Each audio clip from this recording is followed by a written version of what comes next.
미국 증시의 분위기를 생생하게 전해드리는 이항영의 월가이드 시간입니다. MTN 이항영 전문위원 함께하겠습니다. 어서 오세요. 네, 안녕하세요. 네, 안녕하세요. 나흘 만에 좀 하락했는데 뭐 하락이라고 보기엔 좀 그렇고 그냥 고점에서 조정 이 정도로 봐도 될까요? 네, 맞습니다. 3일 연속 계속해서 상승했고요. 특히 지난 주말에는 S&P 500 같은 경우가 제법 많이 올랐거든요. 네. 그러면서 2주 만에 이제 다시 플러스로 올라가는 S&P 500이 끝나는 모습 보여주었지만 전반적으로 이제 오늘은 좀 쉬어가는 그런 분위기가 되겠죠. 바로 일주일 앞으로 다가온 일주일도 안 남았죠. 지금 닷새밖에 안 남았는데요. 15일 날로 일단 예고된 관세 부과가 어떻게 될지 모르니까 그에 따른 뭔가 좀 기다리는 숨죽이고 뭔가 좀 어떻게 될지 눈치 보는 네. 그런 정도 장세라고 일단 이해하시면 되겠고요. 상대적으로 좀 불안감에서 좀 자유로운 부동산이라든가요, 필수 수요비재 이런 것들만이 소폭에 좀 플러스를 했고요. 대부분은 오늘 좀 하락하는 모습을 보여줬습니다. 여전히 최근 들어서 에너지 주식에 등락이 좀 엇갈리고 있는 거 올라갔다 떨어졌다 얘기하고 있는데요. 오늘은 약밥 정도 에너지 주식도 움직였습니다. 말씀드렸던 대로 15일로 예정돼 있는 관세된 부가 1,560억 달러 수준입니다. 많은 분들이 이제 1,560달러가 이번에 부과되면 어느 정도 도대체 관세를 부과하는지 사실 관세 감이 없으시거든요. 보통 분들은 대부분 아마 마찬가지일 텐데요.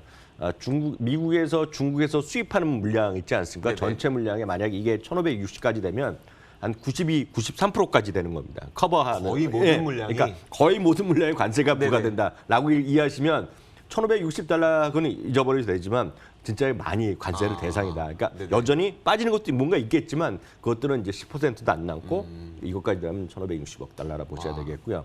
그런 그중에 핵심이 뭐냐 그러면 기억하시는 분 계시겠지만 이것도 사실 연기된 겁니다. 한 9월 정도였는데 트럼프 대통령이 통 크게 연기해줬는데 혹시 기억나세요? 그때 왜 뭐라 그러면서 했냐면 크리스마스. 네, 맞습니다. 크리스마스에 그 미국민들이 쇼핑을 해야 되니 맞습니다. 내가 15일까지 연기해줄게. 우리 이게 어떤 개념인지 잘 모르시겠지만 저희가 이제 계속해서 블랙 프라이데이 전후에서 제일 많이 팔린 것들 하면 기억나시게 계시겠지만 제일 많이 팔린 것 중에 하나가 이번에 겨울왕국 2거든요. 거기 보면 장난감이 들어가죠.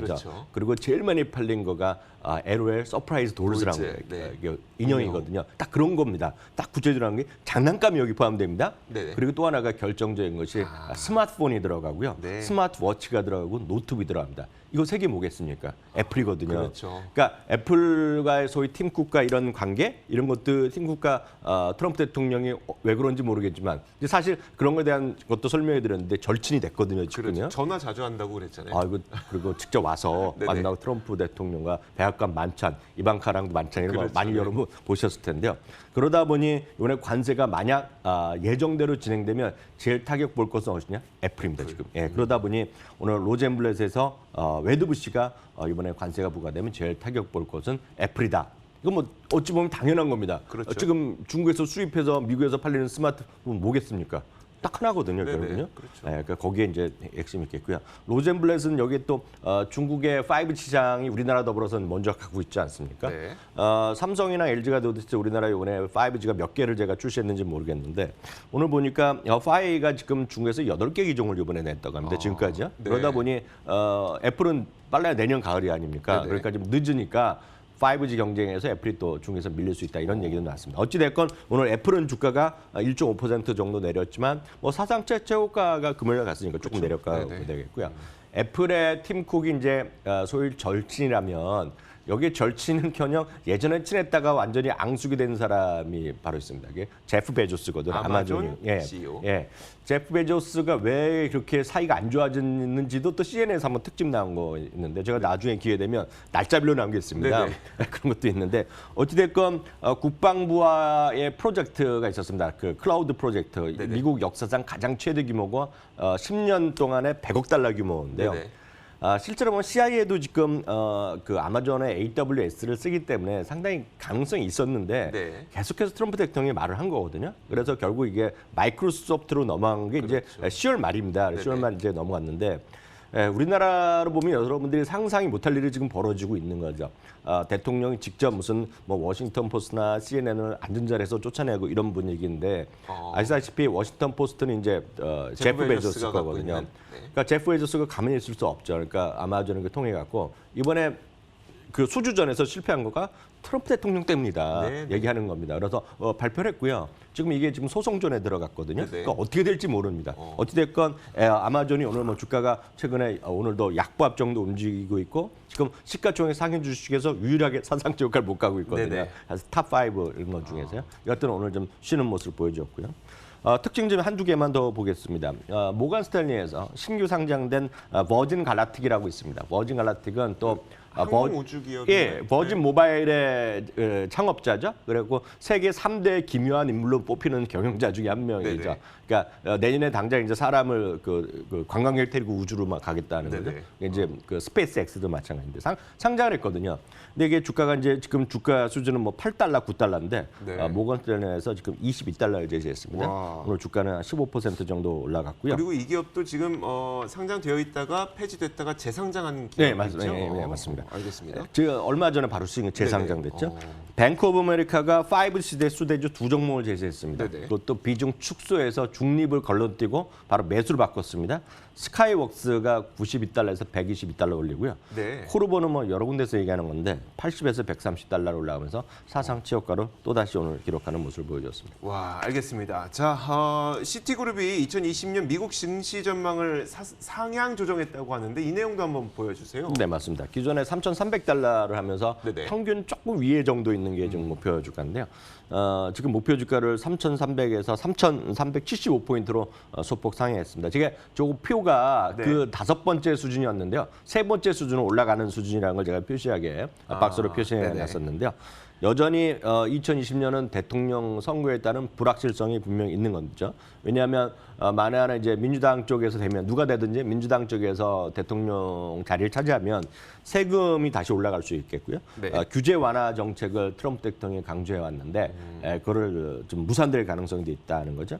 그렇기 때문에 여러 가지 이슈가 있는 겁니다. 물론 이쪽에서는 트럼프 대통령 재선돼도 여전히 불확실성이 있다는 거 다 압니다. 왜냐하면 트럼프 대통령 자신의 어떤 성격이 있지 않습니까? 네네. 어디로 튈지 모르는 성격. 이런 것들이 여전히 부담 요인이라고 하는데 통상 기본적으로 내년에 대한 긍정적으로 보면은 대통령 마지막 임기차 뭐 항상 나오는 얘기지만 4년째 주가가 나쁘지 않았다라는 네네. 그런 경험적인 얘기를 하고 있겠고요. 다만 이제 글로벌 경기의 회복이라든가 미국 달러의 상대적 약세가 일단 예상되기 때문에 미국 측의 입장에서 보면 해외 증시의 비중을 늘리자 네. 이런 주장도 좀 있다는 것도 참고하시면 되겠습니다.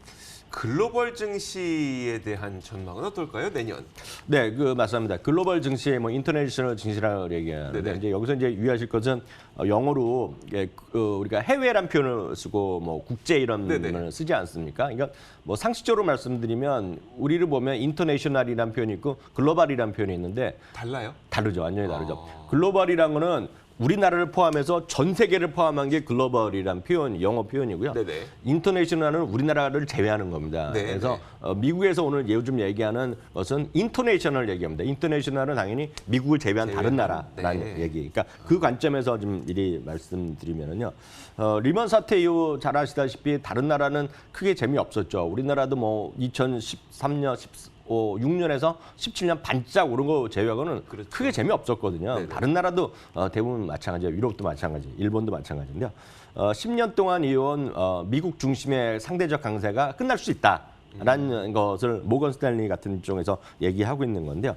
이제 보시면 그래프 한 장 보시면 딱 이해를 하실 것 같습니다. 상대적으로 보면 제일 위에 나오는 그림이요. 노란색이 지금 미국 증시 S&P 500이 10년 동안의 움직임이 되겠고요. 네. 예, 밑에 두 개는 사실 똑같이 움직이는데 하나는 전 세계에서 미국만 오롯이 뺀 거. 아, 네네. 더 밑에 있는 건 이머징 마켓인데요. 거의 비슷하네요, 뭐. 똑같습니다. 그러니까 이 그림의 의미는 10년 동안 미국만 강했다. 네네. 다른 나라 그냥 솔직히 바라만 봤다라는 얘기하는데요. 수치를 좀 보겠습니다. S&P 500이 10년 동안 180%가 올라갔습니다. 180%라는 건 지금 엄청난 거거든요, 지금요.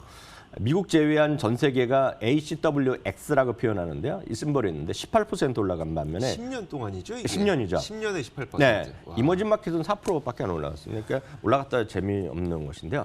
여기서 이제 주목하는 거죠. 그러니까 그 PMI 제조업 PMI를 발표하는 것이 여러 곳이 있는데 글로벌 PMI는 지금 JP모건에서 직결해서 발표하고 있는데요. 네. 글로벌 제조업 PMI입니다. 지금 이것이요. 50을 지금 다시 회복하는 모습을 이상에서 좀 있다가 지금 최근 들어서 7월 수준을 다시 회복하는 모습을 박스권을 보이는데 그렇기 네. 때문에 미국은 뭐 이번에 좀 내려가지 않았습니까? 네네. 근데 지금 이제 지난달 기준으로 글로벌 시장이 조금 회복되고 있다는 것인데 이것은 독일이라든가 뭐 우리나라 포함이 할 수 있겠죠. 중국 뭐 전체적인 미국 다른 나라가 포함한 것들이 좀 회복될 수 있다라는 그런 기대감을 하고 있습니다. 그럼 여기서 이제 중요한 건데 S&P 500이 20배거든요, PR이요. 네네. 예상 실적률이 20배까지 나오는데 HWX 즉 미국을 제외한 거는 14.7배라는 겁니다. 그렇기 때문에 이들의 주장에 따르면 좀 해외를 좀 사자. 네, 미국 사람들이 미국만 더 많이 사는데 이거는 밀레니얼 세대의 특징이기도 합니다. 그러니까 아시는 분 계시겠지만 밀레니얼 세대가 나이가 상대적으로 베이비보다 낮지 않습니까? 네네. 해외 유행의 빈도가 더 낮아요. 이게 아주 특이한 겁니다. 왜냐하면 경기가 약간 불경기가 좀 여러 번 있을 수도 있다 그러지만 어찌됐건 미국 중심이 더 강합니다. 그게. 네네. 아주 우리가 생각하기에 우리는 젊은 사람일수록 해외에 많이 가지 않습니까? 그렇죠, 네. 그러니까 미국은 이상한 게 하여튼 젊은 사람일수록 국내에 많이 먹는. 그러면서 하여튼 미국 중심의 사고를 더 네네. 많이 하면서 약간 우리랑 좀 상대적인 다른 나라가 되겠는데 그렇기 때문에 어찌됐건 미국 증시 대비 다른 나라가 50% 이상 저평가되고 있다 얘기하면서 특히 앞서 얘기나 했던 마이클 윌슨 같은 사람들도 시장은 미국보다는 해외를 자꾸 가자 그런 네네. 주장이 있다는 거 좀 보셔야 되겠고요. 여기서 투자 아이디어 잠깐 드리겠습니다. 네네. 여기서 이제 계속 말씀드리지만 이거는 제가 지금까지 말씀드린 건 미국 사람의 시각입니다. 네. 왜냐하면 미국 사람의 입장에서 보면 전체적으로 한 60%까지 사면 되는데 그 이상을 사갖고 있기 때문에 해외 자꾸 가라는 얘기거든요. 근데 우리나라 분들은 이미 한국을 충분히 갖고 있습니다. 지금. 그렇죠, 네. 그러니까 우리나라 분들은 우리나라 입장에서 보면 해외로 나가야 되거든요. 가장 쉬운 거는 ETF로 ACWI라는 게 있습니다. ACWI는 우리나라 포함한 전 세계 지수를 한 방에 사는 겁니다. 이게 77달러 지금 수준이거든요. 네네. 77달러. 이걸 한 번에 사시면 미국이 한 56% 들어있고요. 일본이 7.4%, 영국이 4.4%, 프랑스, 독일이 한 3% 수준, 한국이 지금 1.4% 들어있거든요. 네네. 제가 봤을 때 여러분들 해외 주식에 뭐 개별 종목 모르겠다 뭐 이렇게 하면 가장 쉬운 건 딱 이거 하나 사시면 되겠습니다. 글로벌 자산 배분을 한 번에 할 수 있는, 그러니까 한 8만 원으로 할 수 있는. 그렇죠. 예. 가장 좋은 방법 알겠습니다. ACWI ETF까지 소개를 해주셨습니다. 자, 이렇게 MTN 이학년 전문위원과 함께 이야기를 나눠봤는데요. 미국 주식에 투자하고 싶은데 여전히 뭔가 막연한 분들을 위해서 무작정 따라해도 좋을 만한 주식을 소개하는 코너 이항영의 미국 주식 무작정 따라하기 지금 바로 이어가도록 하겠습니다.